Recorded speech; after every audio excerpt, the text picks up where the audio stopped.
Bueno, quedamos entonces ahora en abordar la parte que corresponde del capítulo 2 y vamos a cerrar hoy el capítulo 2 con los versículos del 42 al 47.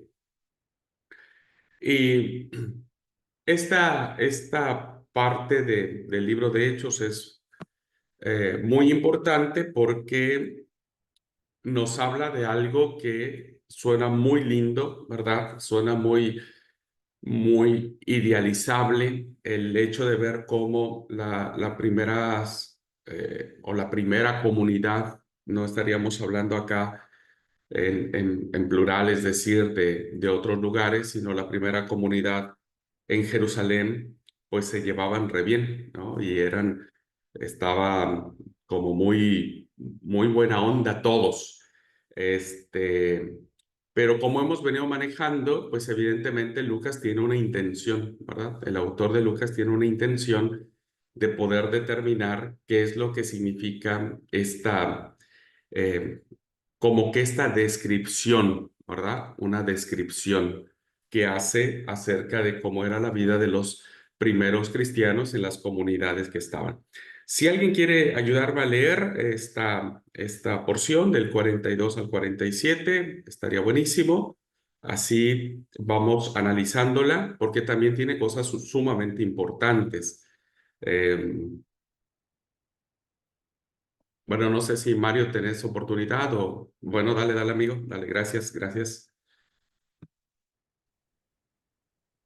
Las cuales se mantenían fieles a la enseñanza de los apóstoles y en el mutuo compañerismo, en el partimiento del pan y en las oraciones, al ver las muchas maravillas y señales que los apóstoles hacían, todos se llenaban de temor.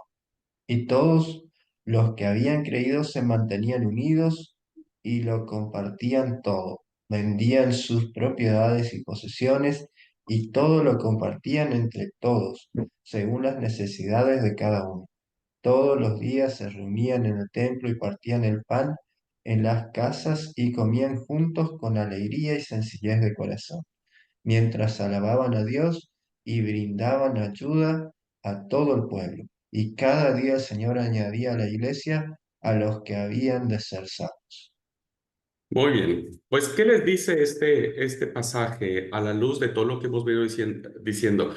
Aprovecho para comentarles que cuando yo les asigne como trabajo final la porción que tienen que analizar, deben tomar en cuenta y deben considerar la narrativa que trae el autor. Y no solo desde Hechos, ¿eh? No solo desde el capítulo 1, versículo 1 de Hechos, sino incluso desde Lucas. Porque recuerden que el autor hace un solo libro, que después se divide en dos, en el Evangelio y en este libro que se llama Hechos.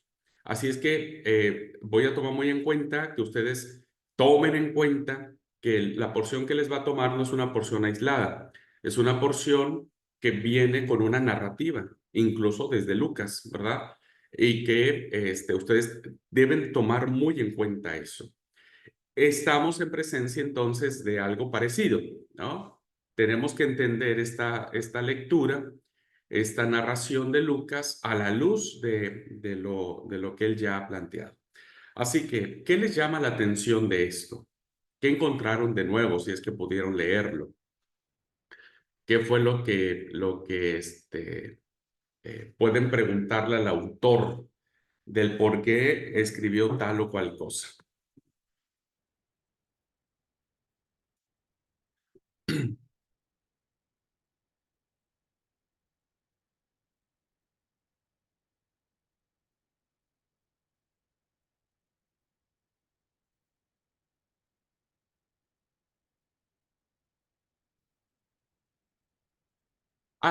Parece ser que a simple vista esta porción no representaría mayor problema, ¿no? Es algo muy fácil de entender. Creo que sí, creo que ninguna de las cosas que aparece aquí tiene cosas así complicadas para entender. Pero la pregunta sería, ¿por qué le escribe Lucas? Y le escribe inmediatamente del primer discurso de Pedro, cuando, recuerden, venimos de un suceso donde ven a los discípulos o a los que estaban allí como borrachos y algunos preguntan, un grupo de personas preguntan, ¿qué es esto que están haciendo? Y otros dicen, no les hagan caso, están borrachos. Y Pedro se levanta y hace un discurso, ¿no? Primero hace un exordio de lo que significa en pensamiento del profeta Joel, y luego hace la esquematización que vimos en la clase pasada. Y termina esa narración con un grupo significativo de personas que ha aceptado el mensaje, ¿verdad? Y se ha bautizado en el nombre de Jesús, como lo dijo el profeta Joel. Todo el que invocar en el nombre de Jesús será salvo. Y entonces el versículo 41 cierra esa historia de esa manera, ¿no? Y dice, y se añadieron aquel día como 3,000 personas. Luego abre inmediatamente otra sección, otra narrativa que parece ser que no está hilvanada en el tiempo. Ojo, no está hilvanada en el tiempo. Entre el versículo 41 y el versículo 42 no pasa media hora, no pasa un día, no pasa una semana. Entre el versículo 41 y 42 no hay una continuidad de tiempo, ¿ok? Ahí hay una clave importante. Porque uno podría pensar, uno se imagina, se bautizaron e inmediatamente todos empezaron a vivir como dice el versículo 42. No, no. ¿No? Entonces, ah, ¿por qué Lucas encierra una narrativa de esta naturaleza después de esta conversión multitudinaria, vamos a decirlo de esa manera, multitudinaria? Primera pregunta para reflexionar, ¿verdad?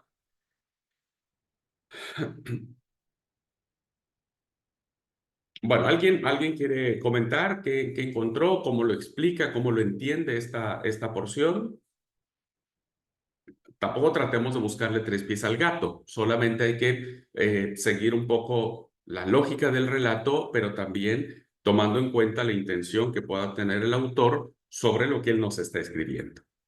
Recuerden que los autores bíblicos, en este caso Lucas, diríamos, y es el autor de Hechos, no escriben por escribir. Cada palabra está bien pensada. Sobre todo porque recuerden que no hay una palabra, cada palabra que escriben en un papiro cuesta mucho. Entonces tienen que pensar muy bien cómo escribir, qué historia contar. Bueno, ¿alguien, hermanos? Si no, empezamos, no vamos a tardar tanto en esta porción, pero sí es muy importante. Bueno, en primer lugar, si no hay nadie que quiera comentar sobre esta porción. ah, Permiso. Sí, amigo, sí, perdón, aquí mi computadora me está haciendo cosas feas, pero sí, por favor, adelante. Eh, por ahí me salve tu computadora, entonces. Eh, eh, no, yo lo que por ahí veo ahí en el verso 42 o en este pasaje es como que Lucas quiere, quiere decir o quiere poner énfasis en cómo era la iglesia o qué hacía la iglesia en esos momentos. Incluso en el verso 42 que decía se mantienen fieles a la enseñanza, yo creo que por ahí quiere decir que los primeros integrantes de la iglesia, ¿no es cierto?, estaban ahí aprendiendo siempre de los apóstoles, como dice en compañerismo, por ahí poniendo énfasis en la comunión que tenían entre ellos, ¿no? Y siempre eh, en oración, poniendo énfasis que estaban orando y pidiendo todo el tiempo. Que es así como característica muy buena, ¿no? Como uno decía, wow, que a mí me hubiera gustado ser miembro de esa iglesia. O algo así como lo que deberíamos hacer un poco más ahora. Claro, claro, claro. Esa es muy buena reflexión, que la voy a preguntar en su momento, ¿no? Este, muy bien, buenísimo, amigo. Sí. Eh, por eso digo, como que todas las palabras tienen sentido para nosotros, ¿no? Perseveraban en la doctrina de los apóstoles, todos comían, se juntaban, oraban, alababan a Dios. pues básicamente es lo que nosotros haríamos, ¿no? O hacemos en nuestra comunidad de fe. Por Pero, ahí otra, perdón, sí. no, no, por Por favor. ahí otra cosita que me di cuenta que más adelante cuando mencionaba que vendían sus propiedades y posesión y todo lo compartían según sus necesidades, por ahí es muy de Lucas, ¿no? Porque habíamos visto cuando analizamos Lucas en su momento que le daba mucho énfasis a los pobres y a los necesitados, ¿no? De poner creo que ese énfasis de donde dice vendían sus propiedades y compartían todo, creo que es algo, incluso creo que Lucas lo dice en su momento de vender, incluso está la historia donde Jesús le dice al joven que venda sus posesiones para seguirlo, ¿no? Creo que es muy del sentimiento que tenía Lucas de ayudar o de estar ahí pendiente de los pobres, ¿no? Sí, exactamente. Creo que hay un fuerte sabor aquí de Lucas en el sentido de la asistencia a los más necesitados o no acumular las riquezas para sí, sino ser parte de este desprendimiento. Muy bien, muy buena observación, amigo mío. Bueno, a ver, afinen siempre el ojo, hermanos, y pregunten todo. Yo siempre les he dicho, pregunten todo, pregunten al texto, cuestionen el texto. En sus Biblias, pregunto, en sus Biblias, las Biblias que ustedes están leyendo ahora, ¿cómo tiene un título con el que inicia el versículo 43? Vieron que las Biblias tienen como titulitos arriba por cada cosa, ¿no es cierto? ¿Qué Sí, dice también en el tiene tuyo? la vida de los primeros cristianos. Muy bien, la vida de los primeros cristianos. Ahora, la pregunta que les hago, ¿por qué está separado el 41 y perdón, el 42 y el 43? Yo les di a leer porque lógicamente yo tendría que haberles dado a leer desde la clase anterior hasta el 42 porque ahí termina la narrativa de esa historia que se llamó Primer Discurso de Pedro. Pero yo les saqué ese versículo 42 y solo analizamos hasta el 41, pero ahorita estoy retomando el 42. ¿Se pusieron a pensar por qué hay una separación entre el 42 y el 43? Yo cuando nos dijiste, lo primero que pensé era eso, ¿por qué? Y después también cuando leí algunos comentarios bíblicos, también lo dividen hasta ahí, hasta el 41 y empiezan a analizarlo del 42 en adelante, Ujú. Ahora la como pregunta, ¿por separado. qué? Y porque creo que si vamos al caso, el título debería estar ahí arriba, porque incluso dice como que los primeros, ¿no es cierto? Habla de los primeros cristianos y cómo vivían, ¿no? La vida de los primeros cristianos dice el título, si le corre un versículo arriba no quedaría mal tampoco. Podría ser, uno pensaría y diría, pero así tendría que haber sido, ¿no? Pero en la mayoría de las Biblias, creo que todas las Biblias, la narración de la vida de los primeros cristianos aparece en el 43, ¿verdad? Bueno, Van Esther, Sí, yo tengo una NBI y el título está antes del versículo 41 y dice la comunidad de los primeros creyentes, es el título. muy bien. Que eso ya aparece entonces abarcando el 42, a partir del 42. Sí, no, abarca el 41 también. Ah, El, miren, se fueron hasta sí, el 41. sí. Bueno, me parece interesante porque va a hacer sentido por lo que les voy a decir. O sea, es interesante eso. Bueno, pero por qué analizamos esta porción desde esa versículo, diríamos? Bueno, en primer lugar, hermanos, quiero decirles que yo les decía que entre el 41 y el 42 no hay una línea de tiempo, es decir, no significa que inmediatamente que salieron del agua, pues todo era así como que lo que dice a partir del versículo 42. En primer lugar, hermanos, la narrativa del 42 al 47 tiene la intención por parte del autor de cerrar en ese momento el resultado de la posesión, del derramamiento, de la efusión del Espíritu Santo. Lucas cierra, hermanos, en una imagen, en una fotografía muy idílica, muy buena onda, diríamos, pero lo hace en el sentido de que este es el resultado. No solo es el bautismo de las 3,000 personas, sino la vida que debe tener la comunidad cristiana. Lucas está haciendo una narración descriptiva. Es una narración descriptiva. Está describiendo, porque recuerden que Lucas se escribe muchos años después. Este pasaje de Lucas lo escribe 40 años después de que se suscita esta situación de la conversión de los 3,000. Entonces, Lucas ya tiene en su mente cómo ha venido desarrollándose las distintas comunidades cristianas que él conoce, porque viajó con Pablo, porque sabe cómo son las iglesias del Asia Menor, porque sabe los graves conflictos que se han enfrentado las iglesias en todo el continente, ¿no es cierto? Y Lucas retrotrae a sus autores en, miren, al principio no era así, ¿verdad? Las características que tenían los primeros cristianos que recibieron el don del Espíritu Santo estaba basado en estas situaciones.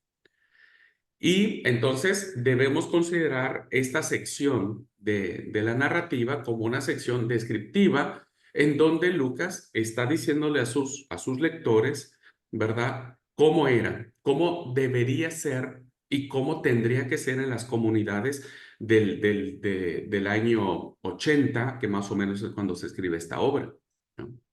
Cómo deben ser las comunidades del año 80 en adelante en función de lo que sucedía acá.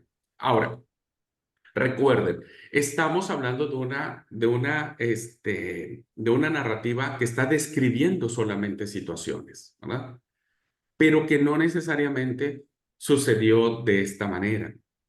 Porque baste pasarle una vuelta a la página de sus Biblias para darse cuenta que ya después tenemos graves problemas con Ananías y Zafira, tenemos graves problemas entre la iglesia con los judíos helénicos, diríamos, y con los hebreos o con los judíos de cepa. La iglesia enfrenta muchos problemas en Jerusalén. No es esta iglesia donde todo era buena onda, ¿verdad? Sino Lucas tiene la intención de considerar la aspiración que debe tener la comunidad cristiana que ha recibido el Espíritu Santo. ¿Y entonces qué hace? Pues es sencillo, hermanos. El versículo 42 son los títulos que Lucas tiene.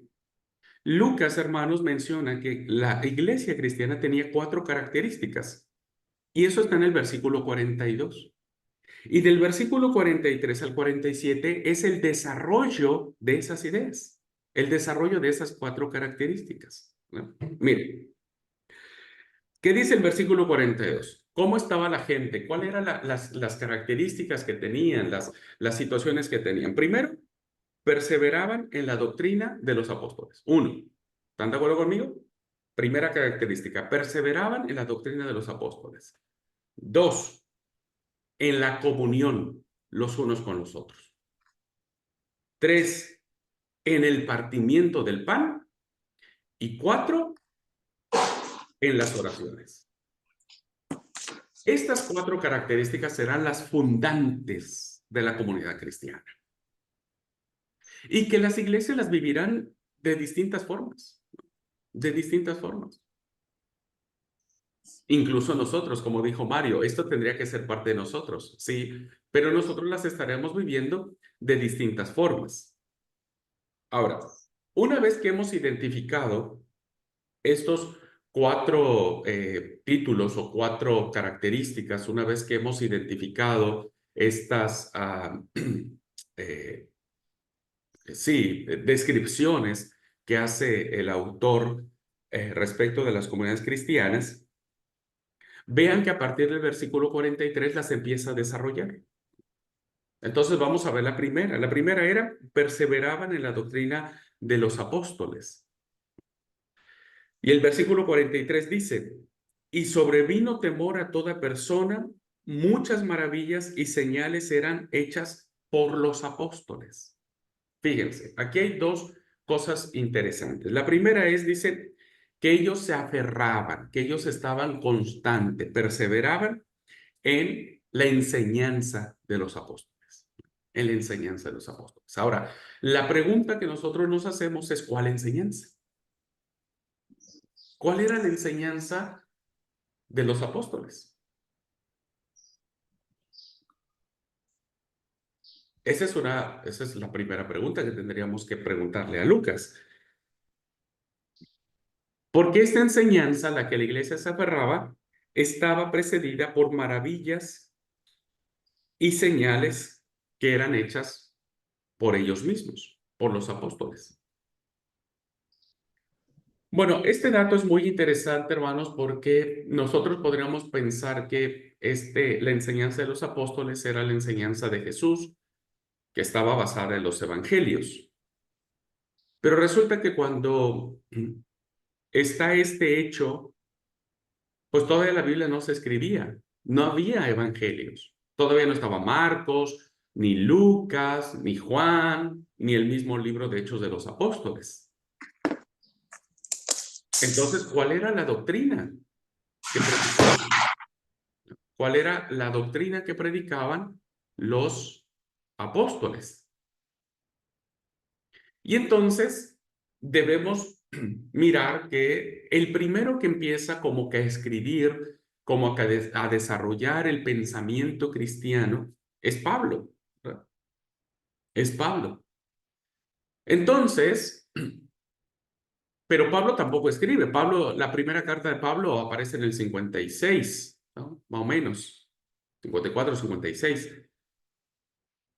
O sea, tampoco estaba la carta de la primera carta de Pablo como para que sepamos que esa era la enseñanza, ¿no? Que la gente se reunía y los apóstoles abrían un libro y decían, bueno, ahora les voy a predicar sobre Jesús.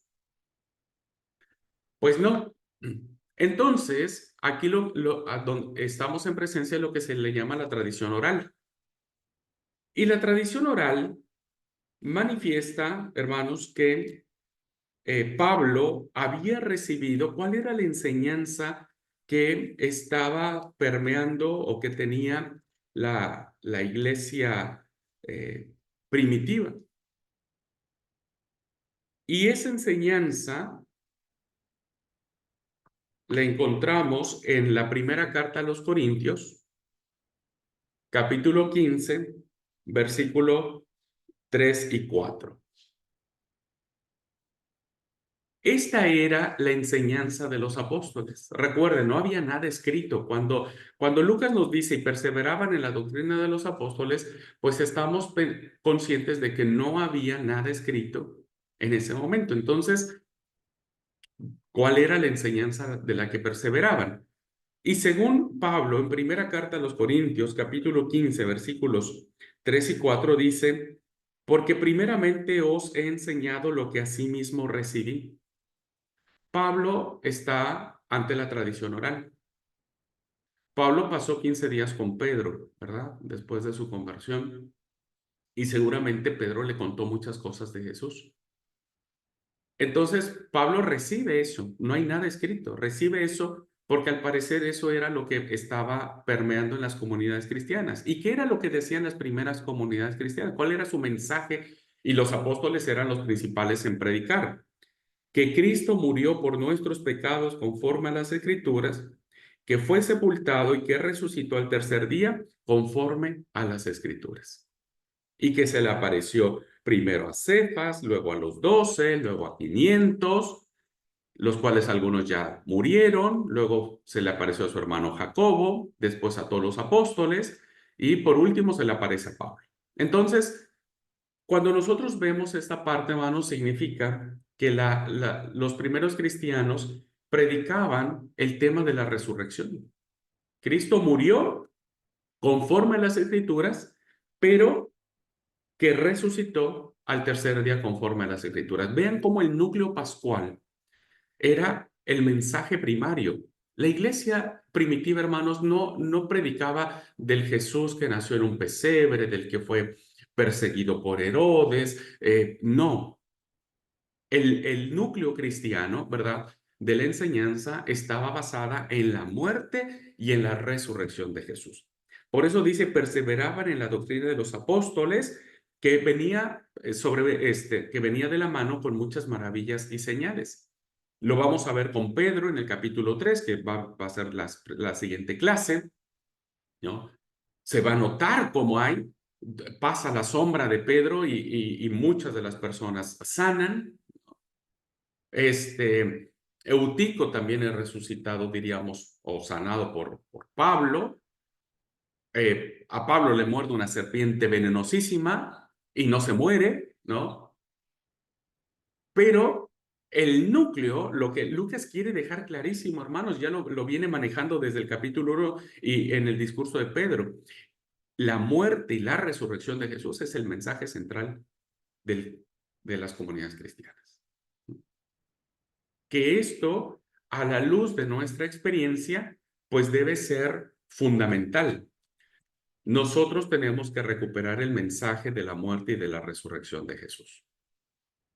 Antes de hablar sobre la maldición de la higuera, antes de hablar de, no sé, de los 10 leprosos, el mensaje que permeaba y que unió la fe de los primeros cristianos era la muerte y la resurrección de Jesús.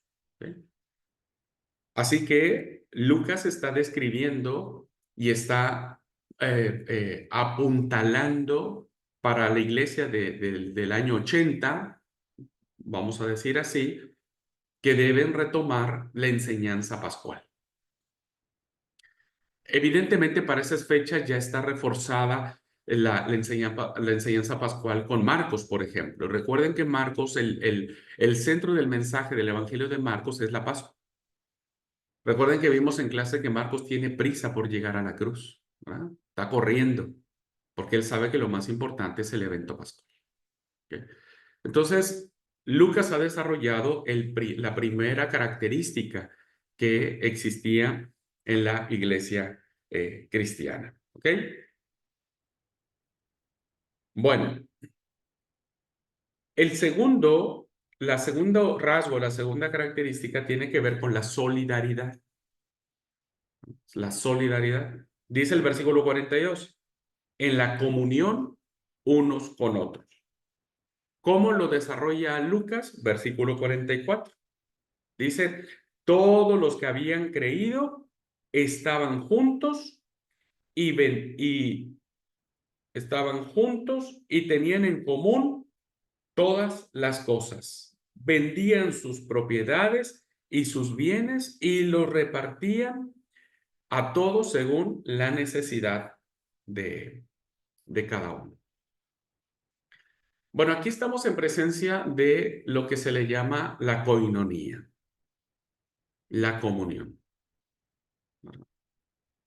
La enseñanza es la didaché, es decir, la enseñanza donde está fundada nuestra fe, pero la comunión es como una fe puesta en acción. Aquí tenemos que considerar lo que dijo Santiago, ¿verdad? Una fe sin obras es muerta. Entonces, la segunda característica que debe tener la comunidad que ha aceptado a Jesús y ha recibido el don del Espíritu Santo es la coinonía, la comunión que debe existir los unos para con los otros. Y esto era muy importante porque evidentemente lo que hace florecer la fe, lo que hace establecer la fe en Jesús es la relación los unos con los otros. Ahora, debemos tomar esto al pie de la letra, como decía Mario en su intervención primera. Es decir, este texto tendría que ser aplicado a la iglesia cristiana. ¿Quién ahora en su sano juicio, diría yo, vendería todo lo que tenía, ¿verdad? Vendería todas sus propiedades, su aserradero, sus camionetas, sus casas, sus madereras, qué sé yo, todo, ¿no? Vendiera todo, se quedara sin nada y repartiera a los necesitados. Si nosotros pensaríamos que esto tendría que hacer hoy la iglesia cristiana, y si tomáramos esto de manera literal, pues todos tendríamos que hacerlo. La pregunta es, ¿quién será el primer valiente que lo haga? ¿Cómo entender este pasaje, verdad? Donde hasta dice, los que estaban juntos tenían cosas en común. Hasta ahí está re bien. Todos participaban de la misma fe, hacían los mismos cantos cristológicos, fortalecían la fe en Jesús a través de la confesión de la muerte y de la resurrección. Pero ya el 45, ¿verdad? Es sorprendente. ¿Por qué venden las propiedades, los bienes y los reparten a cada uno según su necesidad? ¿Qué piensan ustedes?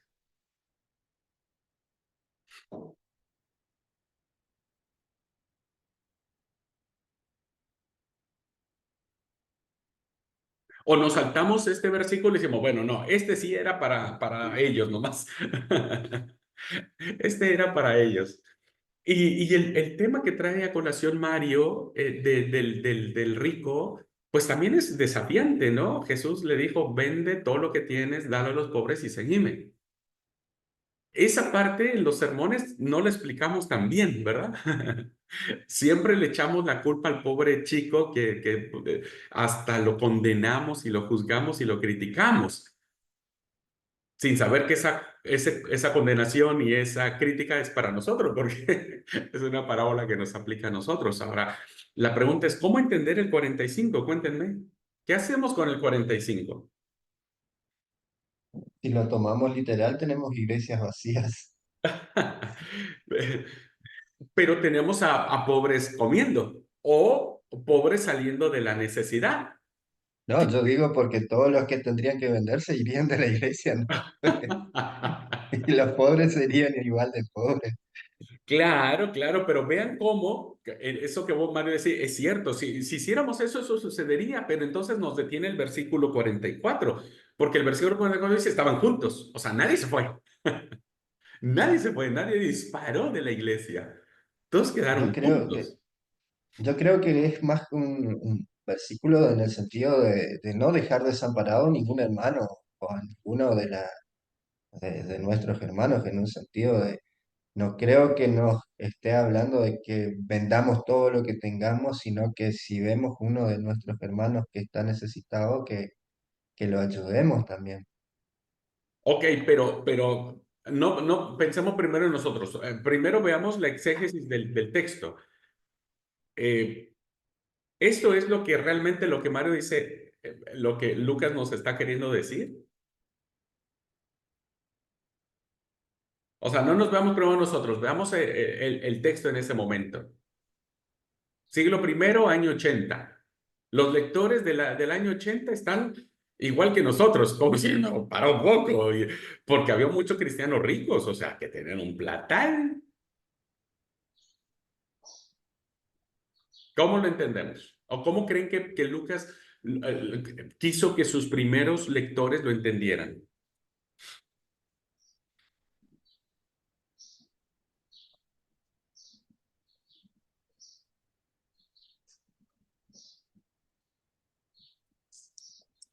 Por ahí actualmente, no sé si la pregunta es en la para nosotros, en la Eh, actualidad, deberíamos ir a una profunda reflexión cómo estamos con nuestras posesiones económicas y cuán atados estamos a ellas. Y nuestro deber es soltarnos y dar al que tiene necesidad y no quedarnos calladitos y quietos que pase y ya. No sé, yo en principio diría eso, que hay mucho que podemos dar antes de vender todo y seguir reflexionando siempre en eso, porque la verdad que yo reconozco, somos reatados. O sea, ya me hicieron así. He hecho un poco la culpa a mis padres o a mi entorno, pero la verdad es que no soy suelta, no, me cuesta un montón. O sea que ahí está mi problema, digamos. Claro, claro. Y esto que dice Esther viene a dar un poco a lo que tal vez sucedía en las primeras comunidades cristianas, creo. Sí, seguramente había muchos ricos que se aferraban más a sus posesiones en ese momento que escribió Lucas y dijo, bueno, vamos a escribirle que en aquel momento la gente no le daba tanta importancia a lo que tenía, sino eh, le daba más importancia a esto de compartir, ¿no? Claro. Miren, tenemos dos posibles propuestas de interpretación de este pasaje.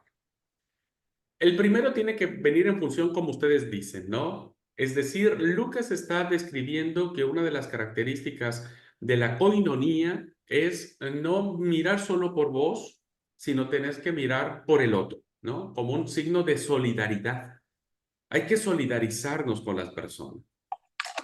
Al igual que usted, tal vez muchos de nosotros venimos con eso, ¿no? De que no somos tan dados para dar o para desprendernos. Pero si lo tomamos en cuenta de esa manera, pues sí, nos golpea a todos, ¿no? Este versículo, porque la comunión no viene en función de que si la persona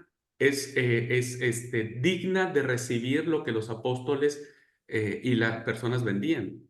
Esa no es como que la característica, ¿no?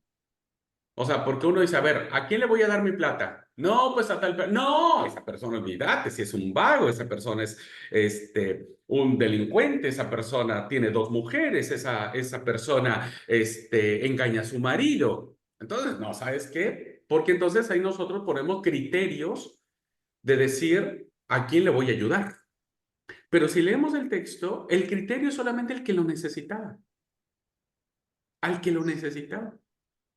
Tampoco el texto nos dice que era solamente del núcleo, o sea, no solamente, podría haber sido solamente de los nuestros, ¿no? De la iglesia.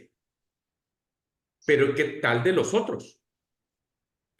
Fíjense, si nosotros pensamos en nuestra iglesia, y lo digo con mucho cariño y respeto, porque a lo mejor esas personas somos nosotros, también incluso en nuestras propias iglesias uno diría, no, ese hermano no le doy, no, ese hermano se la pasa aquí y allá, ¿no?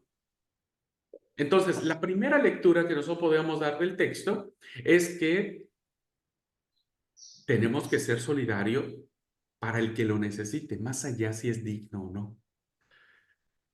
Si nosotros tomáramos en cuenta eso, echaríamos por tierra lo que Lucas ha querido decirnos con la muerte de Jesús. La muerte de Jesús es una muerte vicaria, es decir, es una muerte que se da incluso para el que no lo merece. O sea, Jesús no muere solamente para los buenitos, más bien muere para los peores, ¿no? Incluidos nosotros.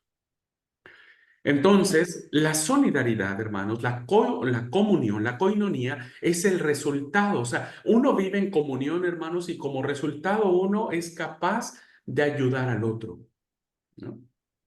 Entonces, en esta interpretación, diríamos que la gente no vendió todo. O sea, vendía cosas y lo que tenía, se reservaba algo para ellos para vivir, pero ayudaban a las personas.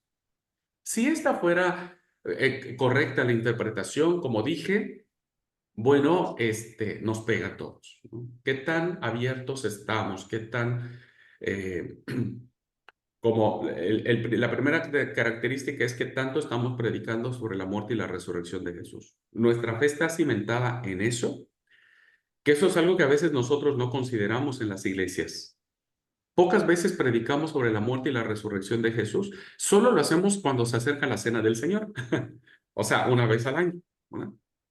Pero nunca más volvemos a tocar sobre que este es el núcleo de la fe, este es el sustento de la fe. Yo creo que por lo menos una vez cada mes debe haber un sermón que tenga que estar basado en la muerte y en la resurrección. No escucho sermones de esos entre semana, diríamos, o entre año. Los escucho cuando se viene a hacer el Señor y todos hablamos al respecto. Ahora, lo segundo es que la característica de los cristianos que quieren vivir en comunión, pues tienen que ser solidarios, tienen que abrir sus manos, sin poner condiciones de criterio, sin poner condiciones de criterio. Y este es un gran desafío para las comunidades cristianas, ¿no? Yo le voy a decir con mucho cariño, porque me parece interesante reflexionar. Habemos algunos hermanos que vamos al día, ¿no? Y llegamos a fin de mes por la gracia del Señor y bendecimos su santísimo nombre porque tenemos comida en la mesa y porque, gracias a Dios, estamos ahí. No tenemos plata como manteca para echar al techo. O sea, muchos hermanos estamos así. Pero hay otros hermanos que creo que ni saben cuánta plata tienen, ¿no? Que tienen un montón de campos, de empresas, de animales, de negocios, increíble. Y un día iba yo charlando con Vera y decía, che, qué increíble es que a veces hay muchas personas que cuando vos le pedís ayuda para algo, los que menos tienen no te cuestionan nada, te dan. Sí, hermano, ¿cuánto necesita? Mire, no tengo tanto, pero le doy lo que tengo. Sí, bueno, gracias. Pero cuando vos vas con alguien que tiene mucha plata, Dios mío, te cuestionan. ¿Y para quién es? ¿Y por qué no mejoras en esto? ¿Y por qué no mejoras en lo otro? ¿Y por qué? Y salís, hermano, chao, Raquel, y salís con una pichadura, ¿viste? Diciendo, hermano, te pedí solo 1,000 pesos, que para vos 1,000 pesos son un suspiro, ¿no? Pero fíjense cómo a veces terminamos siendo muy agarrados en nuestra... Y yo decía, conozco el caso de un hermano que amo con todo mi corazón y que él apostó por mí y me apoyó en mi ministerio y que ahora donde estoy es gracias a Dios y en gran parte gracias a él. Es un hermano que tiene mucha plata, ¿no es cierto? En México, tiene mucha plata. Pero fíjate, una sencillez, el brother, hermanos, una sencillez increíble. Pero el tipo invierte mucho para el reino. Invierte demasiado, mucha plata para el reino. Y él varias veces me invitó a viajar a otro país donde él tiene su casa, que es en Belice, un país cercano a México. Y él me decía, Abraham, yo le pago todo, todo. Usted no tiene que preocuparse por nada, nada, nada, nada. Yo solo quiero que vaya a predicar. Vamos a hacer campañas evangelísticas, vamos a convertir almas para Cristo. Y fui 2 veces. Y él pagaba todo, el hospedaje, la comida, todos los regalitos. No, no, él no tenía ningún problema con tal de que el reino se estableciera. Y yo decía, caray, a veces la gente que tiene más plata, ¿verdad? Yo diría, si alguien me dijera, mira, yo tengo plata, pero de mi plata yo estoy sosteniendo un proyecto, no sé, para niños huérfanos, para completar a niños que acaben sus carreras, para patrocinar a alguien. A veces las personas que menos tienen son las que más hacen ese tipo de cosas y Dios las bendice un montón. Tengo una tía que, pobre de mi tía, ya es jubilada y ustedes saben que las jubiladas son increíbles, no les alcanza la plata, pero mi tía siempre tiene para ayudar a las personas. Yo le digo, tía, ¿cómo la haces? Le digo, yo no puedo porque yo sé lo que vos ganás, su casita es re humilde y ella también, pero cuando hay una necesidad, no sé, hermano, no sé, pero su billetera o su cartera nunca mengua. Y ella me decía, Abraham, mi hijo me decía, mi hijo, yo creo en el diezmo, dice. Yo creo en el diezmo, yo soy fiel en mi diezmo, dice. Y Dios me bendice para bendecir a otros. Entonces, vean cómo es interesante, hermanos, que nuestras comunidades cristianas no estamos enseñando esto, ¿verdad? No estamos enseñando. Pero esta es una de las características que tiene que ver con el derramamiento del Espíritu Santo, con la efusión del Espíritu Santo.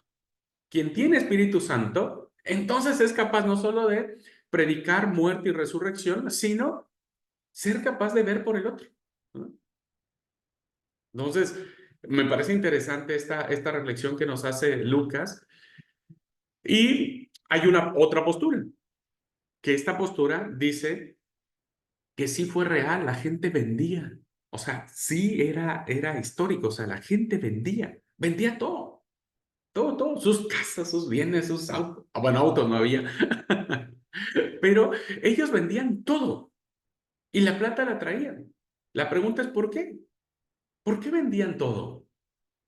Y yo ya les enseñé en otra clase, en otra materia ya les enseñé por qué.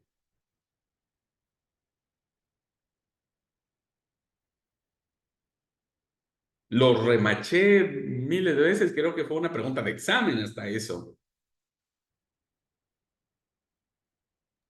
Tantas preguntas de examen. Porque Jesús vendría ya. Enseguida. Exactamente. Bien ahí, Esther, ya tiene un punto extra en mi materia. Sí, recuerden que las primeras comunidades cristianas, Pablo mismo creían que Jesús iba a venir mañana. Entonces, ¿para qué? Si en el reino iba yo a tener, imagínense, vendo mi casita de madera, si en el reino voy a tener una de oro, pero ¿sabe qué? Al toque vendo todo. Al toque vendo todo. Y entonces, ¿qué sucedió? Después Pablo nos da cuenta que muchos se quedaron así. Por eso en Tesalonicenses Pablo reta a los ociosos y dice, a los ociosos, a los que están ahí sentados, ¿viste? Porque vendieron todo y porque Jesús están esperando que Jesús venga y no venga, pónganlos a trabajar. Díganles que se pongan a trabajar, que eso es importantísimo. Ahora, esto no lo aplicamos nosotros de manera literal porque pues no tenemos esta conciencia, diríamos, real de que Jesús viene mañana. Aunque sí, siempre lo predicamos, siempre decimos, hermanos, arrepiéntanse porque Jesús puede venir hoy. Ah, bueno, si Jesús puede venir hoy, pues hermanos, venda por favor su camioneta Hilux 0 kilómetros y yo me anoto para recibir el bono. Nadie lo hace, ¿verdad? Porque no tenemos esta conciencia de urgencia de que Jesús viene, como ha pasado ya 2000 y tantos años y el Señor no viene, pues nada, ¿qué voy a creer la idea de que Jesús va a venir mañana, no? Cuando hay un fenómeno catastrófico, ¿qué es lo que inunda las redes? Arrepentite porque la venida de Jesús está cerca, ya está a las puertas el Señor. Yo vengo escuchando que el Señor está a las puertas desde que era niño y yo aprendí eso, Jesús está a las puertas, no sé qué puertas, ni cuántas puertas hay, pero evidentemente uno no vive en esa conciencia, porque uno termina siendo su santa y su divina voluntad, ¿no? Vean cómo esta característica de los cristianos es fundamental porque permiten tener una perspectiva de reino. ¿Cómo era el reino? ¿Cómo debería ser el reino? Ahora, comparen esto que yo les estoy diciendo, hermanos, con el Sermón del Monte, en Mateo. Compárenlo. Se van a dar cuenta que ahí tiene mucha razón de ser lo que Lucas nos está diciendo. ¿Ok? Bueno, ¿vamos bien hasta aquí? Tercer característica. ¿Cuál era la tercera?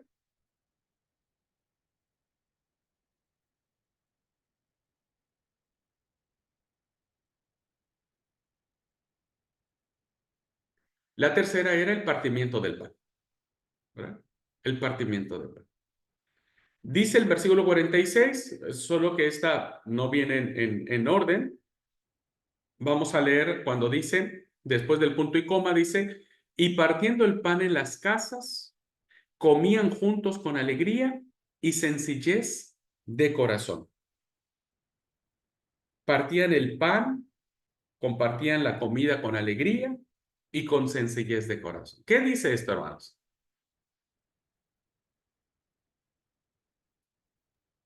Eran felices. ¡Más vale!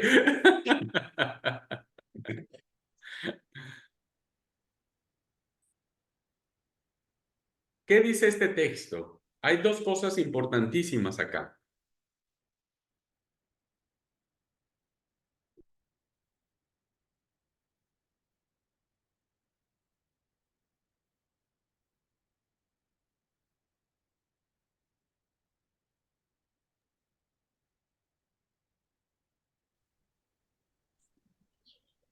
Que compartían con los que estaban con ellos, comían y compartían, partían el pan juntos y compartían, eran generosos, Ajá. dice.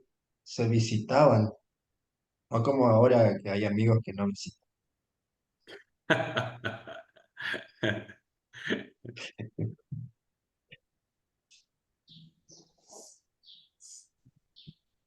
Sí, pero hay algo más profundo, hermanos. Afinen el ojo. Afinen el ojo.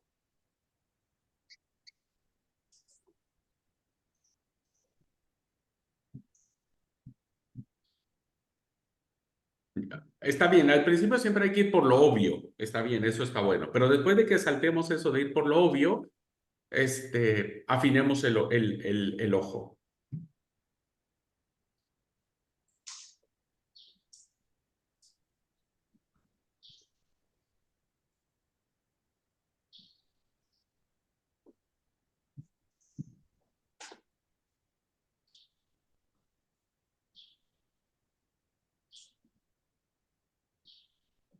¿Vieron que no era tan sencilla la lectura?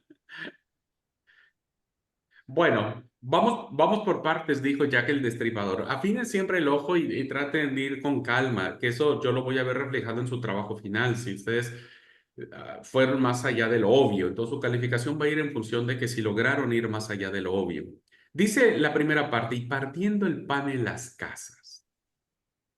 Y partiendo el pan en las casas. ¿Qué significa esto?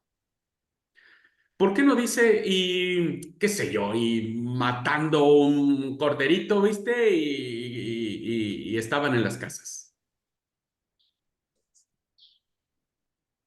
Dice, y partían o partiendo el pan en las casas. Bueno, hermanos, esta expresión de partir el pan, ¿verdad? Es una expresión eucarística, ¿verdad? Es una expresión de la Eucaristía, que eso es algo muy importante. Dice la institución de la Cena del Señor, la Eucaristía es la Cena del Señor. Nosotros le llamamos Cena del Señor, la Iglesia Católica le llama Eucaristía, que significa acción de gracias, ¿no? No es... ya me olvidé del tema de la Eucaristía, que es...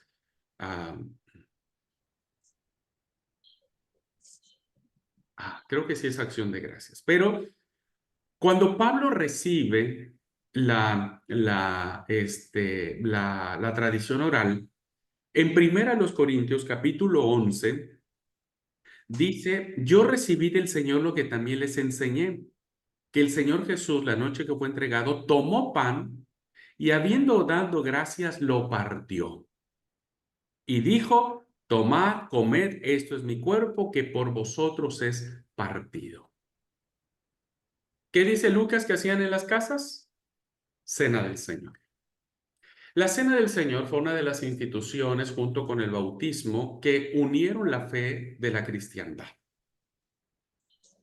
Entonces, las comunidades cristianas recordaban esto porque Pablo dice que él recibió. Recuerden, cuando Pablo escribe en los Corintios, todavía no estaban escritos los evangelios, ¿no? Todavía no sabíamos nada de esto de la cena. Entonces, Pablo recibe tradición oral. Y la tradición oral que recibe de las comunidades cristianas es que estos partían la cena, hacían la Eucaristía o la Cena del Señor partiendo el pan. ¿Por qué en las casas?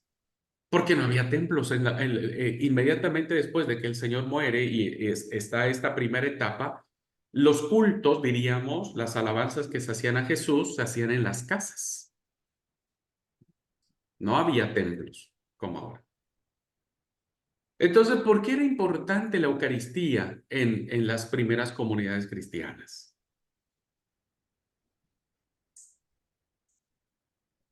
Lo vamos a ver ya en las tradiciones sinópticas, en los evangelios sinópticos.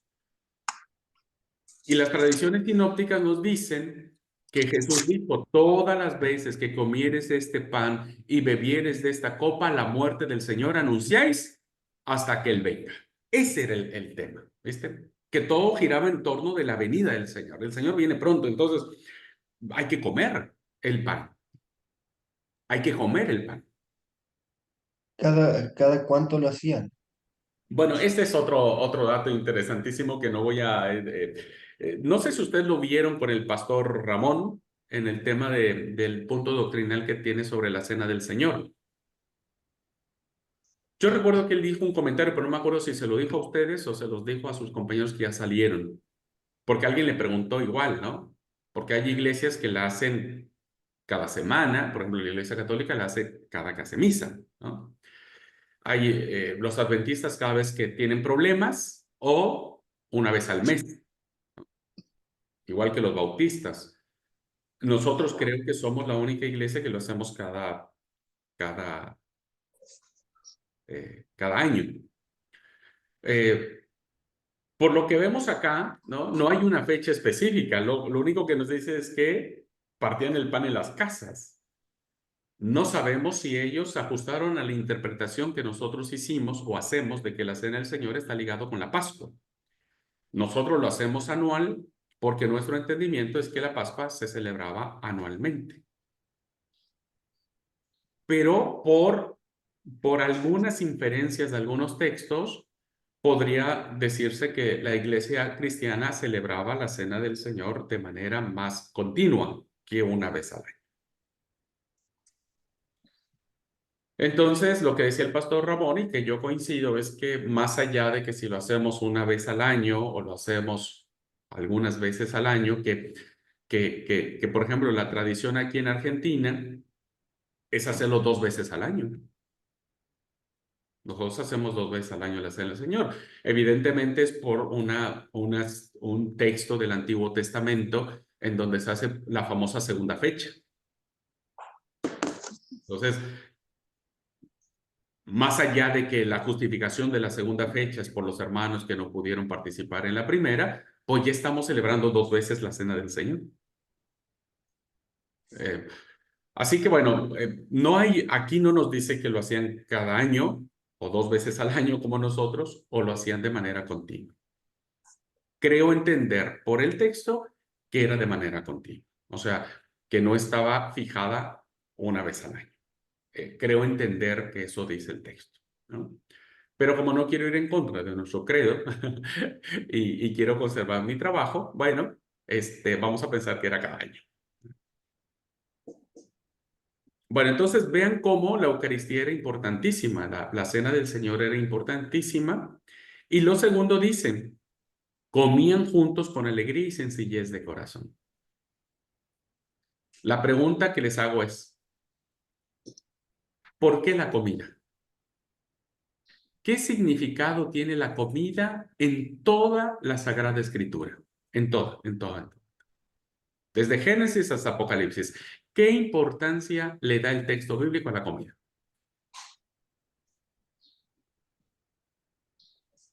Que está reflejado ahora en este texto. Porque podrían haberse juntado a tomar mate, ¿no es cierto? O podrían juntarse solamente a charlar, no necesitamos comer. A veces uno no dice, mira, no hagas nada, vamos a juntarnos nomás. La idea es estar juntos, ¿no? Pero acá dice que comía. O sea, la comida es fundamental. ¿Por qué? Es Hermana como la Marta. unión. Buenos días, paz, hermanos. Buen día, buen día. Es como la unión, ¿no? Nos invita a unirnos, más es como eso, porque normalmente hasta hoy en día en nuestros hogares es el almuerzo, la cena, es como vamos a todos a la mesa. Ujú. Sí, entonces es como ese sentido de unión. Muy Por Para ahí bien. mí. por ahí lo diría por mí, pero a mí me dicen, che, Mario venía a tomar mate y no sé, capaz hoy no tengo tiempo, pero me dicen, venía a comerte un asado y estoy ahí. Amén. Vean, hermanos, algo muy interesante que dice Amanda, ¿no? Y que igual Mario dice, no, si a mí me dicen venía a comer, pero ¿sabe qué? Dejo todo por ir a comer un asadito. Y Amanda dice, bueno, es el momento en donde nos reunimos, la pasamos bien, evidentemente, ¿no? No suceden todos. Hay culturas donde la hora de la comida es muy en silencio, depende la educación que se tenga. Hay familias donde enseñaron a sus hijos que no tenían que hablar en la comida, ¿no? Entonces yo fui a una vez a una comida en donde todo era silencio porque nadie podía hablar. Ya después de comer, ya, pero en la comida no. Y en el caso de mi familia, pues hermanos, la comida es un... Cuando nos reunimos todos mis hermanos, mamá, por favor, esa casa tiembla.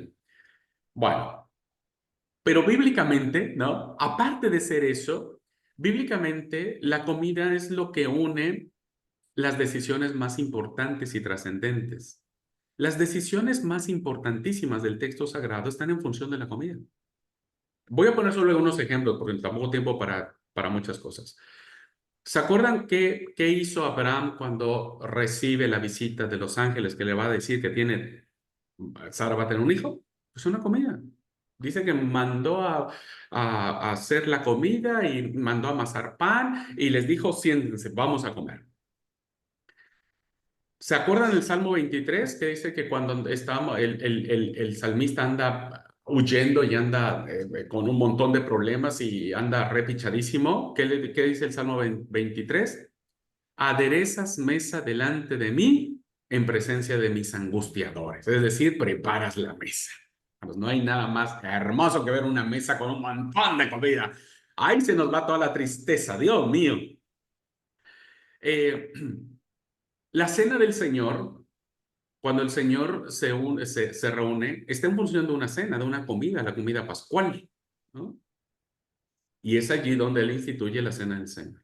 Apocalipsis, las bodas del Cordero están enmarcadas en la fiesta. Una boda, siempre hay comida, siempre hay fiesta, siempre hay alegría.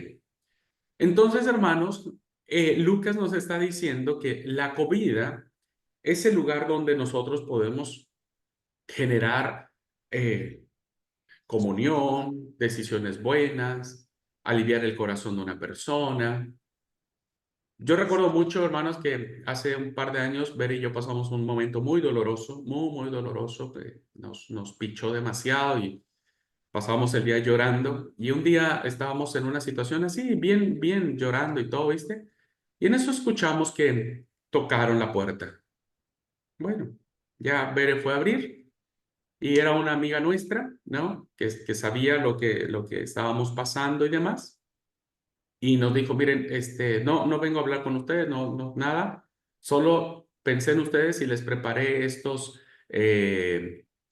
¿cómo se llaman, hermanos? Dulces. Nómbrenme algunas pastas, ¿cómo se llaman? Ñoquis, no, que se, Papelete, no, añolote, eh, ñoquis. no era, que se come dulce porque Dul- ¿cómo? Ah, patrola. dul- No, era ay, una especie así como del ñoqui, pero con un... Buñuelos, ¿Eh? buñuelos. No. Era así como ese tipo de masa, ¿no? Pero que era con una salsa de arándanos increíble, ya me voy a acordar. ¿Y ustedes saben? Cheesecake, ¿Eh? cheesecake. No, porque eran, ahora les digo cómo se llama. Pero bueno, más allá de qué era, ¿no? Que yo lo recuerdo el sabor, no me acuerdo el nombre. Babe entró y me dijo, mira lo que nos trajeron. Y bueno, vamos a comer. Y nos calmó un poco el corazón, ¿no? La comida siempre te aliviana. Por eso cuando ustedes vean a alguien así triste y demás, prepárenle un bizcochuelito, prepárenle una tortita y llévenle. Díganle, mira, come. No vengo a nada más que a comer. A que comas. Eso de verdad cambia las cosas. Así que comían juntos con alegría y con seguridad de corazón. La comida es fundamental. Es fundamental. En la comida nos cambia todo. Por eso siempre ir a un asado es ir a charlar, es ir a platicar, es ir a reír, y en torno de la comida, hermanos, todos somos felices. Ahí me dice, de ahí el dicho mexicano que las penas con pan son buenas. Sí, o sea, son menos, ¿no? Las penas con pan son menos, porque bueno, el pan siempre, no sé qué pasa con nuestra panza, pero bien, dejo allí. Y finalmente, hermanos, ¿cuál es la cuarta característica? oración. En las oraciones. ¿Ah?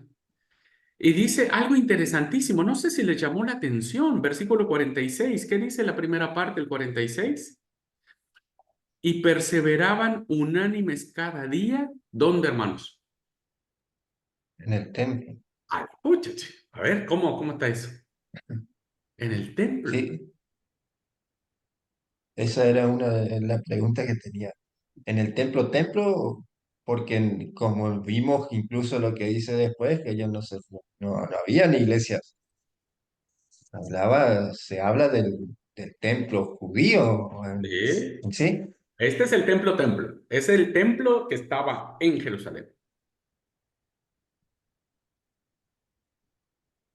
¿Y les dejaban ir todos los días al templo a ellos? Fíjate, Esa fíjate pregunta sería. las preguntas que te haces. Ahora, otra pregunta que te hago más. ¿Dónde estaban orando cuando eligen a Matías? ¿Estaban en el templo? Cuando estaban reunidos todos los apóstoles, la mamá de Jesús, sus hermanos, sus hermanas y demás. En el 120 aposento estaban alto, decía. en el aposento alto de una casa, Sí. pero no estaban en el templo. ¿Por qué no están en el templo? Y ahora sí ya están en el templo, todos los días, dice, ¿no? Todos los días estaban en el templo. ¿Vieron el cambio radical de situación? Porque se supone que en el templo ahí oran, pues tienen que orar, porque esa es la costumbre. Bueno, dos explicaciones tenemos aquí. La primera es que, ¿por qué antes no estaban en el templo, estaban en sus casas y ahora están en el templo? Porque antes no tenían el Espíritu Santo. Cuando estaban en la casa todavía no venía el Espíritu Santo. Ahora están en el templo porque el Espíritu Santo está en ellos y les da el valor suficiente para poder manifestar su fe de una manera abierta, sin miedo, sin temor. Ese es el resultado del Espíritu Santo. Recuerden que ya les dije, tienen que enmarcarlo todo siempre en la idea, ¿no? Lucas nos está diciendo qué características debe tener la comunidad cristiana después de que ha recibido el Espíritu Santo. Y ahora la comunidad cristiana está en el templo. ¿Pero por qué está en el templo? Porque recuerden que los primeros cristianos, los primeros convertidos al cristianismo eran judíos. Ellos seguían comportándose como buenos judíos y los judíos asistían al templo. El cristianismo en sus inicios no rompe con el judaísmo, lo va a romper muchos años después. Pero lo que está diciendo Lucas es que los primeros cristianos mantenían este respeto, esta honestidad y este valor que se le daba al templo que durante mucho tiempo tuvo, ¿no es cierto?, como la presencia de Dios. Por eso es que ahora vemos a los discípulos en el templo. Vemos a los primeros cristianos en el templo. El Espíritu Santo llegó a ellos y ellos, como buenos judíos, pues tienen que estar allí. Ahora, otra situación, no sé si lo notaron, ¿vuelven a ver que hay oración? La oración está presente, hermanos, en todos lados. La oración está presente. Y esto es una clave, ¿no es cierto?, que tiene que ver con la vida cristiana. La vida cristiana está basada en la oración. Los evangelios sinópticos y Juan, bueno, más los sinópticos, nos van a presentar a un Jesús que oraba para todos lados. Y esto es algo que a las iglesias cristianas nos ha hecho mucho daño. ¿Cuánta gente asiste a sus cultos de oración? Cuando nosotros en las iglesias, los pastores, decíamos, hermano, va a haber un culto de oración. ¿Cuántas personas asisten? A veces el 1% de la totalidad, ¿no? ¿Quieren ver el culto más vacío de todos los que nosotros organizamos? El culto de oración. Díganle a los hermanos, va a haber culto de alabanza y después va a haber comilona y después va a haber fiesta. La iglesia está llena. La iglesia está llena. Nosotros mismos, los líderes, muchos líderes ni siquiera vamos al culto de oración. Yo batallaba en las iglesias cuando decía, ni los líderes vienen. Imagínense, los líderes, ni los consagrados, ni los miembros de la comisión administrativa, ni nada, ni siquiera ellos van. Entonces, pues por eso estamos como estamos. Lo digo con mucho respeto para todas las iglesias nuestras. Por eso estamos como estamos.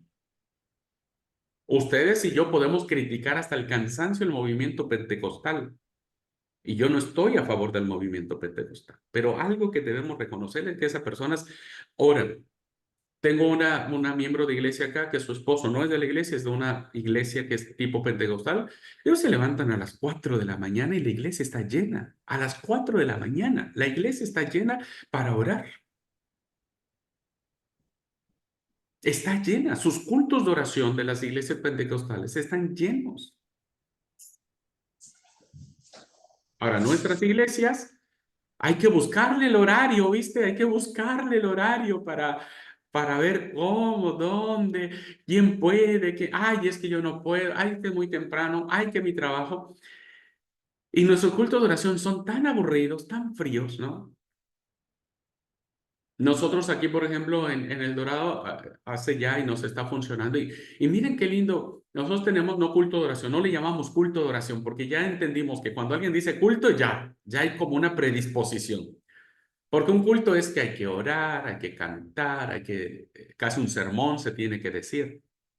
Y nosotros dijimos, no, vamos ahora, es un tiempo de oración, eso le llamamos, tiempo de oración. Miércoles, 8:30 de la noche, de 8:30 a 9 de la noche. Media hora, les dije, media hora, pero vamos a orar intensamente. Hermanos, es nuestro momento más maravilloso. Usted no sabe, todos terminamos llorando.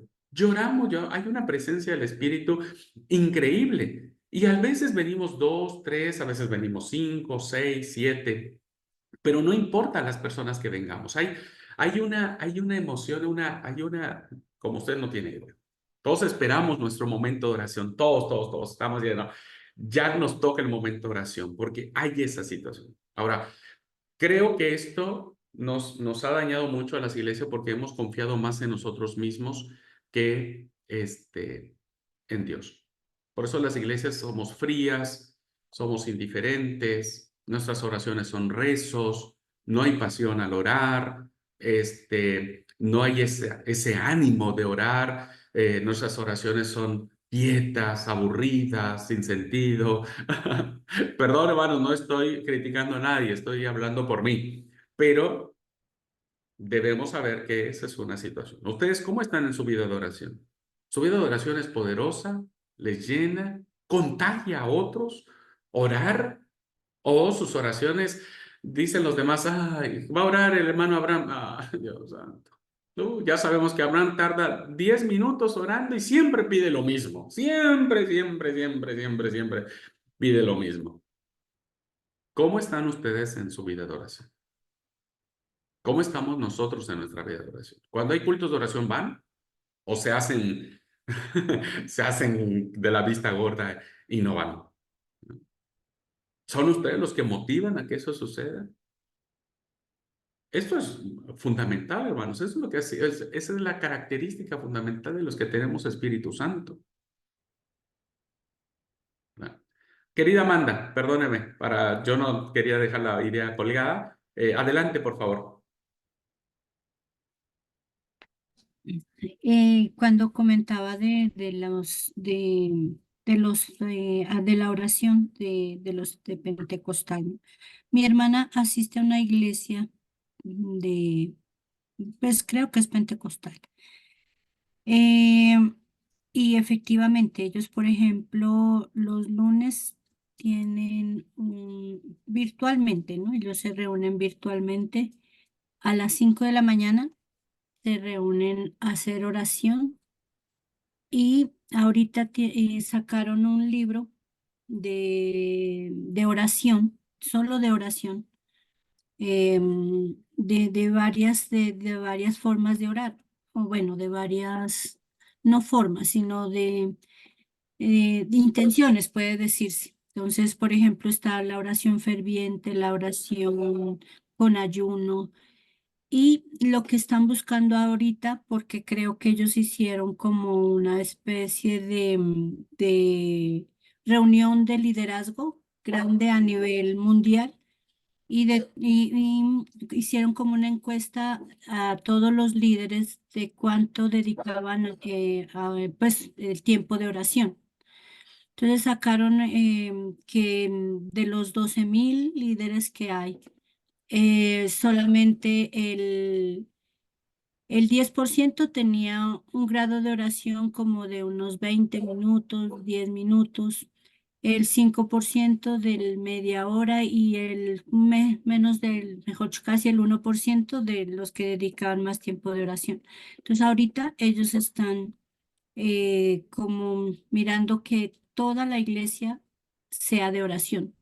Entonces estaban dando como esas charlas o capacitaciones de cómo orar, de cuánto tiempo se debe dedicar y dejan como tareas, ¿no? En 60 días, sí, siempre busque el tiempo para su oración y deje que ese mismo tiempo sea todos los días, por ejemplo, y cómo hacer el ayuno, con qué intención y por qué impedir, o sea, por quién orar, o sea, tiene muy organizado todo ese tema. A mí me gustó, o sea, digamos que le enseña a uno para que uno también haga lo mismo, obviamente, pues mirando qué es lo que nosotros debemos hacer de acuerdo a Ujú. a nuestras creencias, pero me gustó como ese orden, y esa, como esa iniciativa, digamos, de incentivar a la congregación a eso, ¿no? A la oración Ujú. y al ayuno, porque ellos todas las semanas ayunan, pues nosotros acá cada mes, por ejemplo. Entonces veo que hay más oración en otras partes que en nuestras congregaciones. Sí, Amanda, sí, gracias. Yo, como decía, no comulgo con el movimiento pentecostal, pero reconozco que ellos le han invertido mucho a esta parte. Pero más allá del movimiento pentecostal, el mismo texto bíblico nos lo dice, o sea, no tenemos que imitar a ninguna otra denominación, ¿no es cierto? Leyendo el mismo texto.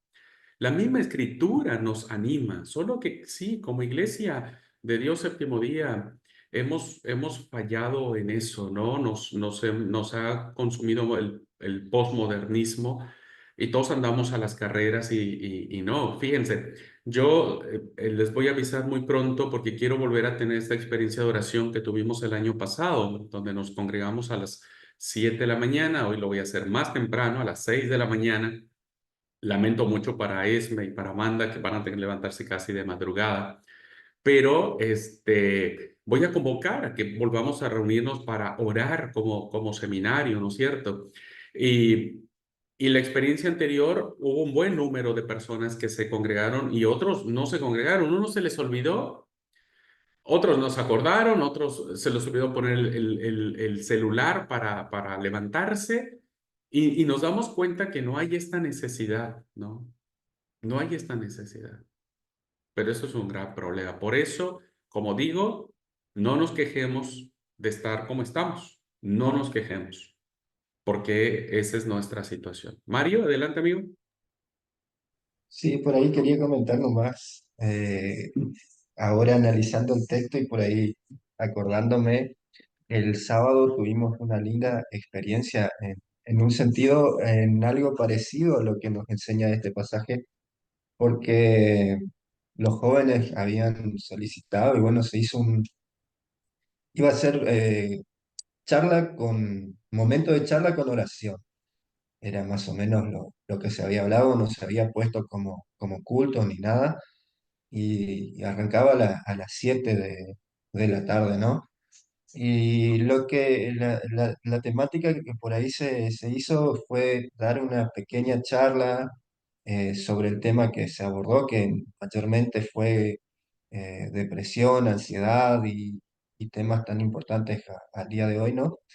Y se daba una pequeña charla y se hacía un momento de oración y después un momento donde podíamos comer algo, tomar algo y charlar mientras lo hacíamos. Estaba ahí la mesa con la comida, después otra vez otra charlita, otra temática así de exponer un tema, ¿no?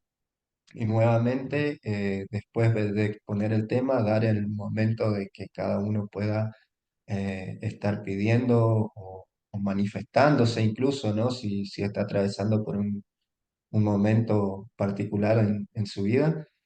Y lo que nos dimos cuenta que fue, arrancamos a las 7 y terminamos a las 12:30 de la noche. Y el tiempo no pasó tan rápido, no nos dimos cuenta que pasó el tiempo así. Y los tiempos esos donde hubo momentos donde podíamos tomar algo y comer algo, eran momentos para recargar el tanquecito de lágrimas porque se lloraron nos lloramos, mejor dicho, todas las lágrimas que teníamos y teníamos que recargar de vuelta. Fue muy, muy emocionante en ese sentido y sentir esa presencia, ¿no? De que Dios estaba obrando ahí en medio nuestro. Fue muy, muy lindo y es por ahí, o ahora al leerlo y analizarlo esto, de decir, bueno, enseñaban, estaban fieles a la enseñanza, compañerismo, comiendo algo y orando, ¿no? Por ahí, al hacer eso fue la verdad que muy, muy hermoso y creo que todos se fueron llenos del Espíritu Santo en ese momento. Ahora, ¿cuál es el desafío? El desafío que no quede en una actividad de una experiencia. El desafío es cómo hacerlo como vida, ¿verdad? Como vida, como siempre diríamos, y que no quede como una actividad. Así que el desafío que ahora ustedes tienen en su caso es ver cómo hacer para que esto no, insisto, no solo quede como una experiencia, sino sea como una forma de vida en la iglesia o en los jóvenes. Es lo que hablamos al otro día, hablamos con Aldo acá y decíamos, este tiene que ser el punto de inicio de lo que tiene que ser de ahora en adelante Mm. para estar con los jóvenes, ¿no es cierto? Porque incluso nosotros teníamos ese problema donde los jóvenes no se enganchaban en nada, ¿no? Y ese día estuvieron el 70-80% de los jóvenes y todos se fueron contentos a sus casas a pesar del horario, ¿no? De haber dicho, si le decíamos vamos a hacer un culto de 5 horas, no iba a ir nadie, ¿no es cierto?